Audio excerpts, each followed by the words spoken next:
आमरण उपोषण स्थगित केल्यानंतर मनोज जरांगे पाटलांनी राज्याचे उपमुख्यमंत्री तथा गृहमंत्री देवेंद्र फडणवीस यांच्यावर अत्यंत गंभीर आरोप केलेत.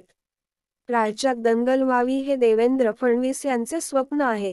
त्यांनी काल रात्रीच्या अंधारात आंतरवाली सराटीत पुन्हा लाठीचार्ज करण्याचा डाव रचला होता.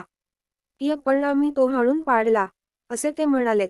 मनोज जरांगे सोमवारी दुपारी पत्रकारांशी संवाद साधताना म्हणाले की, महाराष्ट्रात दंगल व्हावी असे देवेंद्र फडणवीस यांचे स्वप्न होते. त्यांनी काल चांगले केले नाही. त्यांनी चक्रव्यूह रचला, पण आम्ही तो तोडला. आम्ही दंगल होऊ दिली नाही. राज्य बेचिराख होऊ दिले नाही. पोलिसांनी आंतरवाली सराटीत लाठीचार्ज केला असता तर त्याला प्रत्युत्तर देताना खूप काही घडले असते. संपूर्ण राज्य पेटले असते. पण आम्ही तसे होऊ दिले नाही. देवेंद्र फडणवीस राज्याचे गृहमंत्री आहेत. त्यांनी डोके ठिकाणावर ठेवून बोलावले. तुम्ही बंगल्यात लपून बसले असता, पण अवघे राज्य जळाले असते.